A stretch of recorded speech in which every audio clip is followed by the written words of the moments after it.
But Zach, how long have you been at Olympic for? Since 2021, so 4 years. Wow, 4 years, and loving it, hating it. Loving it. Loving Loving it, man. it. What is your favorite thing about being a Sparky? Putting the spark in people's lives. Oh, that was such That a joke. that was such a lame answer. um, but the thing is, look, a lot of guys, from what I can see, is a lot of guys are getting out of the industry. A lot of guys are over the industry, and they're not proud to be electricians. Why do you think that is? I think it's because they're actually undercharging and not making money. Yeah. So, you think that there's a lot of guys that are undercharging, undervaluing their services, and they're not making money, and that's why they leave? 100%. Absolutely. And a lot of people as well think just because they're good electricians, they're going to be good at running a business. And the reality is, just because you're a good electrician, it doesn't mean you'll be a good electrical business owner. I think a lot of guys have seen what their maybe previous employers were charging and thought that was the rate and thought that that's fine and that's what you can do. But, what are your thoughts on $120 an hour? No, that's below cost. Definitely below cost. Look, I wouldn't get out of bed for $120 an hour. Absolutely. And I think what happens there is a lot of the time is a lot of guys in the industry are very focused on construction and things like that, which is fine. And they see that these guys in the big projects might be charging that, but they don't see a big secret right now. The guys on the big project sites, they make money from rebates. And that's how they make their margins, not from the actual contract price itself. Because the contract price itself, their margins are going to be around 2-3%. I guess I know what you're going to say in the comment section. Oh, but it's 2-3% of a huge number when they're doing skyscrapers. It's still 2-3%, bro. So 2-3% margins is never a good business. You have no leeway for any mistake, right? So it really comes down to efficiency. So that's why we pick. What work do we do here at Olympic? Mainly residential maintenance. Yeah. Why is that? Because you do the job and you get paid for it on the spot. Absolutely. You do the job, you get payment upon completion, rinse and repeat. It's a really fun thing. I used to do a lot of construction myself. Actually, were you with us when we were doing a bit of construction? Yeah, I was. We were working down at Carambar for Yeah. a couple of those high-end townhouses that we were doing. Yeah. And then, yeah, we've kind of branched away from the building industry and now just mainly focusing on residential maintenance. Yeah, absolutely. So, yeah, I remember that. Look, that Caringbar job was actually, that was a group of, was it 3 townhouses? Five. 5 townhouses. High-end. Five high-end townhouses. And it was really, really, it was actually a really good developer, really good builder, have nothing but love and really good at everything there. And he's actually a builder that you would want to work with. But why don't we work for builders and even that really, really good builder these days? Just you've got more opportunities in residential maintenance. That's all it is. Yeah, that's it. Bang on. Absolutely. So even though he was a really, really good builder, really good developer, paid on time, everything was fine, progress payments, no, absolutely zero discrepancies and issues there. It's still just, we weren't able to respect, it just wouldn't be worth our time because there's a lot more opportunity. That's the word that Zach used, opportunity. There's a lot more opportunity in the service sector. So, energy flows where attention goes. And if your attention is working in construction, well, it's going to be low margins. That's why we're very big on that 2.5K per day per truck model. And we're going to be seeing if we're going to hit it. If we're not, it's going to be pretty interesting. So, we're sitting at $400 at the moment, so it's still got about 2 G's to come. And we've got 5 jobs. Normally we like to book in 4. We squeezed in this morning's job for an existing customer, so we're going to go to 5 jobs. We don't want anyone booking in 8 or 10 jobs. Why don't we want people booking in 8 or 10 jobs? Just if you're having 8 or 10 jobs, you won't have that quality time to spend with your client to actually give them all these other options. And Zach, what is your average sale price, average ticket? So my average ticket sits about $2,000. $2,000. Now, $2,000 is awesome. That's what we like. So that means why the average ticket is so important, and why you got to track it. And obviously, our technicians here track it religiously because that's what they do. They're trained the proper way. And Zach's a beast. And as you heard, his average sale price is $2,000, which is, if you add up the total amount of revenue, so amount of sold jobs divided by the amount of opportunities, that is your average ticket, your average sale price. And that means win or lose. And that means it's so easy for us to forecast because Zach's average ticket is $2,000. So that means if I send out Zach to 10 jobs, how much money are you bringing in? $20,000. $20,000 from 10 jobs. That's how it works. So very, very easy to sort of do that. Now, if you increase your average ticket, if you're really good at sales and you increase it by an extra $1,000, well, if you go to 10 jobs, that same 10 jobs you go to is $30,000. So that's why it is so important to increase your average ticket and not just be an order taker and be like, oh, but they don't need it. Oh, but this and that. Well, no one needs anything at the end of the day, guys. At the end of the day, everything's a want. Safety protection on the switchboard panels, surge protection. What else is a want? Downlights are a want. Lighting, electricity. My dad grew up with no electricity, so that's a want. Electricity is a want. LED strips. LED strips. What else? Oh, like just your other stuff like USB power points. It's all luxury. You don't need it, you want it. Lux, Scux Deluxe. That's it. Where do you think most electricians go wrong? I think most electricians go wrong when the customer ends up dictating them a price.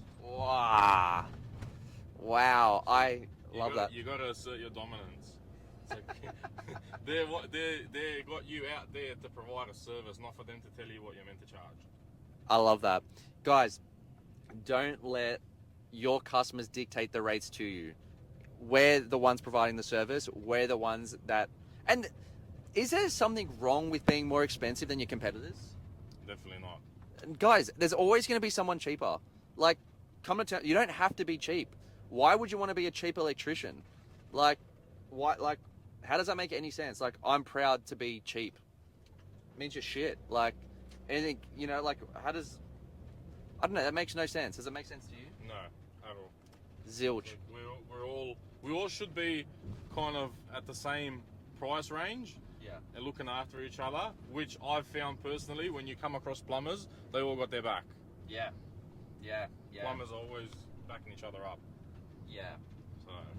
Absolutely. So you're saying plumbers stick together a lot more than electricians do. Is that what you're saying? 100%. Yeah. Why is that?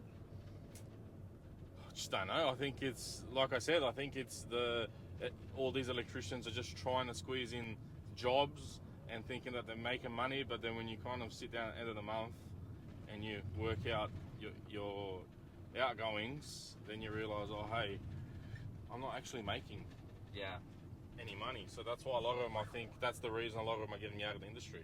Oh, yes. Wow. Yeah, absolutely. And as you guys know here, like, we've got a team of 11 here at Sparky Sales Systems, and, our team are speaking to electricians, even myself, every day we speak to electricians, and so many guys are looking to get out of the industry because they haven't seen success. And it starts with knowing your numbers. And I know everyone, they put the blanket, they hide in the blankets, and they don't want to face reality. And reality is that things do cost money. Charging $120 an hour isn't going to get you anywhere, right? As I mentioned, as I like to mention, the big companies make their money through rebates, okay?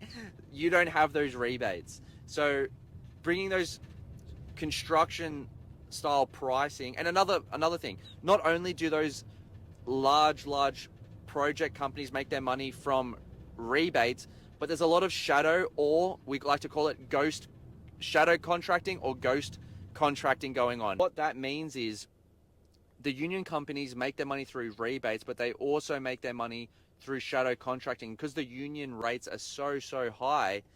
What they do is, instead of getting employees, they contract other contractors to do the installations of those sites, right? And that's how they can make their margin. Otherwise, if they don't do that, and that's not allowed, but if they don't do that, they're not making money. So, guys, it's super important to understand the true cost of operation.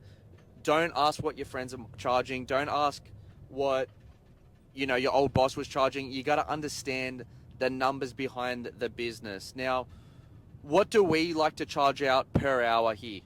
We like to charge out $300 per hour. $300 an hour, and that is cheap. That is not expensive. Okay, I cannot stress that enough. I think Zach, you agree. When am I happy? When the boys are making sales, I'm happy. When the boys are not making sales, I'm sad. What are your thoughts? 100%. 100%. It doesn't talk to us when we're not making sales. Don't feel like I don't not talk to you when you're not making sales. What? No, but it's very rare that the boys aren't converting unless we've had like a bad run and you've kind of, you go for 3 no's. Yeah. Some of times we even go for 5, and if that does not happen, then it is what it is. It's just one of those clients. Yeah. You can't get that over the line. Yeah. When the boys are killing it, there's company outings as well. So absolutely, and the company outings will be on a different vlog, but they're definitely a good time. Hit the town. Actually, I've worked in that building. We're at Newtown. So for those that don't know Newtown, let's have a look at Newtown. Newtown is, how would you describe Newtown? very, very old Sydney suburb, and everything's just on top of each other. It's probably the worst way to describe Newtown. Why? Newtown for me is just full of hippies. It's just. I don't want to go down that track, but why? You can say it. It is. It's full of hippies. Is Newtown a good place to win work? Definitely. Okay. Reason being is all the houses or terraces, whatever you want to call them, they're very old. Which means when it's old, there's possible rewires, consumer mains, service mains, the whole box and dice. So Newtown is a very good suburb. Absolutely, Sparky. So yeah, Newtown's really good because there's older houses here. It's not a new area. There's a lot of work to be done in this area. So yeah, I actually think, is there a bad place to work? No. Yeah. Okay, so you heard it. There isn't a bad place. Doesn't matter where you are. If they've called you up to do electrical work, they need electrical work done. Okay, so at the end of the day, it doesn't matter where they're located. If they're in, it doesn't matter what state, what city, what area, what suburb, what demographic, what nationality. I'm sick of people saying, "Oh, but this person's this nationality and they suck." No. There's no nationality that sucks. It's you suck at sales. Is that right? 100%. But what does make me happy is when I get a notification on my phone. What does make me happy is when I get a notification on my phone, which was Daniel just converted a $4,000 job. Let's go check out what job it was. Now that we're parked, Zach is getting it open. So Daniel, mate, we're on $400 and Daniel's on $4,000 already. What's pressure's on? The pressure's on. Pressure, man. I did this for breakfast. I love it. Okay, so we've got here. Here's the. We won't show the address, but we've got replace weatherproof spotlight, replace a 1-gang, replace two 2-gang GPOs, replace 3 smoke alarms, and a switchboard for $4,000. And that was done in Western Sydney. So awesome work, Daniel. And this is what it's all about. That's what I love. So when you have multiple vans on the road, multiple trucks, it's fun as, and it becomes a competition. Who's better at sales? That's the switchboard. That was the switchboard of the property. And there's a bit of work to be done there. And who's better at sales? You or Daniel? Me.